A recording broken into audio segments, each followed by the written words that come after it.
The personal development community, you're like, well, my goals need to be tended to first. So I came up on this dilemma where I'm like, I can't just let my baby cry and serve myself first. But then my goals were getting so pushed to the back burner.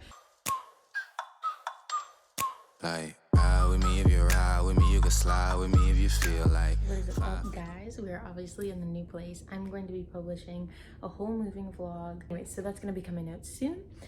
But today I wanted to talk about something that I'm going through as a new mom postpartum, and I'm sure that this is not just my own struggle, so I wanted to come on here and talk about it. We all know if you're into personal development, you should always put the oxygen mask on yourself and then your baby second, right? And that is something that we adopt a lot as entrepreneurs, as people that work on personal development and have a growth mindset. We implement that a lot into our life in the beginning of our life until children come in, and this is the whole dilemma that I want to talk about. It's really, really easy with your friends, family, relatives, other adults that are not dependent on you to be like, look, you know, I come first, you come second. And sometimes people do struggle with that with adults, but it's a lot easier to say, you know what, I come first and you're gonna have to either figure out your own stuff or I'm gonna get to you after I get to me. But I wanna talk about the whole way that that's tested when you start actually having someone who's dependent on you. I'm gonna go and I'm gonna explain a little bit of my own routine and how I was struggling with that and how I overcame that. My nights were a little bit like on the late night side. I was going to bed like at 11 or 12, and some of you might just laugh, but I mean, I was used to going to bed at 8, 9 o'clock. The reason for that is because I was trying to maximize time that I could just have a guarantee this is time to myself and I'm able to do my own things and I'm able to serve self at night. But this didn't really work for me because I'm not really a night owl. I'm more of a 5 a.m. gal. So it already was like kind of sacrificing my needs, and I was kind of just having an issue with that overall. But I would try to stay up later just to have a little bit of me time to work on my goals, to do the things that I needed to do that I had committed to myself to doing. So I'd go to bed a little bit later, and then within a few hours of me going to bed, my little guy was up. He's like, I'm hungry, I need to be changed. Like, I just need your attention right now. And so I'd get a few hours of sleep, then I'd be up in the middle of the night. It's frustrating because you just went to bed and you're tired on another level because this is something that's happening every night. It's not like one night you had a bad sleep. It's like consecutive night after night after night. You know the drill. I was woken up once, woken up twice, or however many times that it would happen that night. And then in the morning, I wanted to sleep in, but he wanted to start his day. And so right there, if he wants to start his day, I need to get up, I need to feed, I need to change, I need to do all of these things, which is serving my baby first. And in the personal development community, you're like, well, my goals need to be tended to first, and I need to do my own thing first. And so I came up on this dilemma where I'm like, I can't just let my baby cry and not feed him and serve myself first and be like, mom's goals come first, because that doesn't make sense. But then my goals were getting so pushed to the back burner that I had a few hours at night, a few hours during the day, and I just didn't have enough time to get my stuff actually done. So that was a whole struggle for me until I realized how I'm actually gonna cope with that and what approaches I'm gonna take. So now for me in the morning, I do have a system where he gets served first, but I already know exactly what needs to be done for my day. So first, I set goals that were attainable to me. I go in depth on this in another one of my videos where it's like, if I had to start over, this is how I'd rebuild my habits from square one. And I talk about just having easy goals to hit. So for me right now, the amount of workload that I have for myself compared to what I had before is basically nothing. But what that guarantees is two things for me. For one, I can get it done. Right there, I have the gratification of completing something.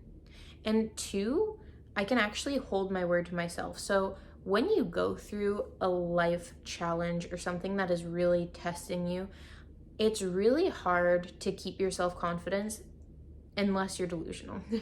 And for me, I'm not that level of delusional. For me, where I get my worth is really coming from the work. When I don't have that work, or I'm working on something else that's not giving me that fulfillment, I've realized that my self-confidence really starts to go downhill, and I need to address that right away because I don't want to disrespect myself. I don't want to lead that kind of lifestyle. I need to be able to say, I'm going to do XYZ, and then I need to make that an attainable goal for myself. That way I can actually fulfill it.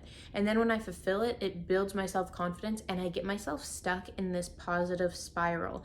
A lot of people are stuck in a downward spiral where they say, I'm gonna do this, that's my intention to complete this activity.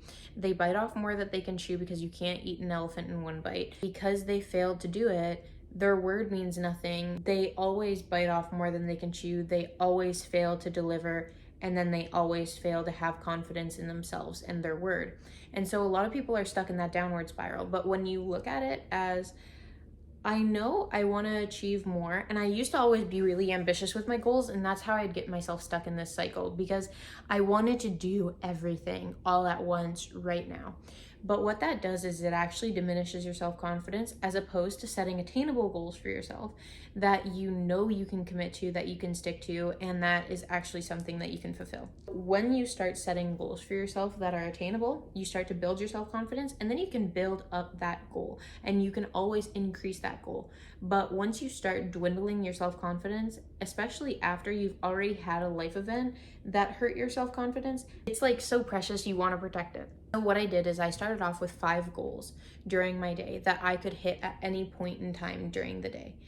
And it was things that I felt were the most important things to do because of the payoff. So how much time I had to allot to that versus the payoff that was actually going to be put back into my cup and my self-confidence, etc. I felt like these things were the most beneficial. So one is working out, because that's always been a lifeline for me. Anytime I've gone through a struggle or a hardship, working out has always been the thing that instantly makes you feel so much better. 2 is reading. I need to get positive information in my mind, otherwise my mind will run whatever thing on repeat. Your brain is made to make you survive. And so it's not always going to be a positive thing. Most of the time it's going to be, this needs to be improved, this sucks, I hate this. That's going to be the track that you play most often in your mind, unless you are intentionally planting seeds in the garden of your mind that is positive information. So reading is super big for me. Getting my water intake. I find that people don't realize how much it fucks you up to be dehydrated, but it literally impacts your mental clarity, your energy, everything. I hear some people complain that they just don't have good energy levels during the day, and a lot of times people never track how much water they're drinking, and I'm sorry. If you're not tracking it, you don't know, okay? Period. Like, some people are like, I know how much water I get in a day and I know that I'm doing it right, but I never measure, I never track, I just go based on my intuition. I can guarantee you 99.9% of the time your intuition is not going to tell you to drink enough. Measure it for 3 days and see how much water you actually drink. Women need in between 2 and 3 liters, and then men need in between 3 and 4 liters every single day. So I track my water, and then I track my macros. Also, intuitively, most of the time, you're not going to be hitting your macros how you want to. So tracking them is really, really beneficial. And then 5 is sharing this with someone. So that's my commitment, to show up online, to show up on any platform. That way I'm able to teach someone the things that I've learned. And so when I set that goal for myself, then I'm able to wake up and first thing in the morning, give to my baby without feeling like for the whole day and all of the time that I had allotted to myself and to my goals, that I'm exclusively giving to my baby. And what that helps do is build yourself, keep yourself a priority. It helps keep your self-confidence and build that. Take whatever precious shards of self-confidence are left after going through the hardship that is pregnancy, delivering a baby, and postpartum in the first few months. By the way, I want you to know, if you're a mom and you just did this, you just did the hardest thing. period. So it's fine for your self-confidence to be in shambles. It's fine for you to look at life and be like, everything has gone to hell. And that's totally fine, regardless if it's true or not. And I know, you know what I mean. Because for me, postpartum, and I'm sure for most of you ladies out there, it was the same thing. Like, you know this to be the truth, but you're feeling this way, and that's your truth. Let me explain if you didn't get that. So, I know I have an amazing life. I know everything is going well. That's the truth, period. No matter who looks at it, unless they're projecting their own feelings, if you look at my life, I have a really good life. That's the truth. It speaks to my soul. I know that on a core level is true. But sometimes my feelings are not coherent with this truth. And then that's my truth. So how I'm feeling is I feel like my life has fallen apart. How I'm feeling is I feel like my self-confidence and my body is not the same. It's never going to be the same. It's hopeless. I'm stuck. I'm scared.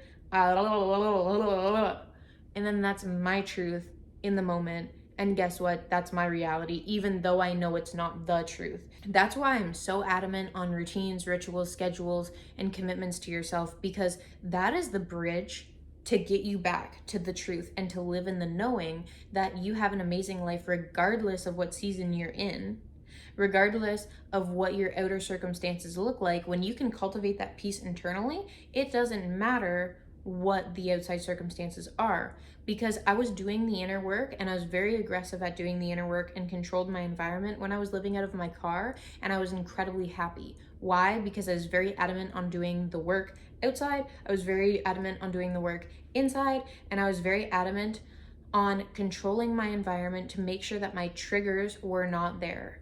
It was just peace, it was bliss, and I know that that is the truth. I know that no matter where I am in my life, especially if I have a roof over my head, good God, that makes it way easier to see the beauty in life and you have way more abundance.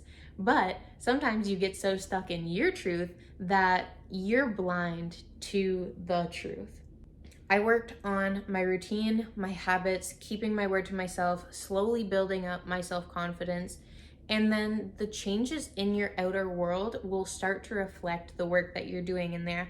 I was just sitting on the couch a few nights ago thinking, in this very apartment, the amount of times I've walked into it in my mind, in a visualization, the amount of days I've had it on my lock screen on my phone is absolutely crazy. For 3 years straight, I visualized living in this apartment. I visualized walking into this apartment. I visualized my morning in this apartment, my afternoon in this apartment, my night in this apartment, my routine, And here we are today. Granted, it doesn't look like what I thought at all. I thought I was gonna be single in here. I thought I wasn't gonna have a dog. I certainly didn't think I was gonna have a kid because I figured I'd still be single, from the years prior. But regardless, it was this that was the manifestation. And when you stay true to that manifestation, when you stay true to the work, your physical circumstances are going to reflect that. So this is the system that I found where I feel like I am not putting the oxygen mask on myself first, and I'm not putting the oxygen mask on my baby first, but for some reason, somehow, with my mom powers, I'm able to go on both at the same time. And I feel like that's a total win because he's getting his needs met. I'm getting my needs met. It's making me happier over time, even though, I'll be honest with you, sometimes my reality is in shambles.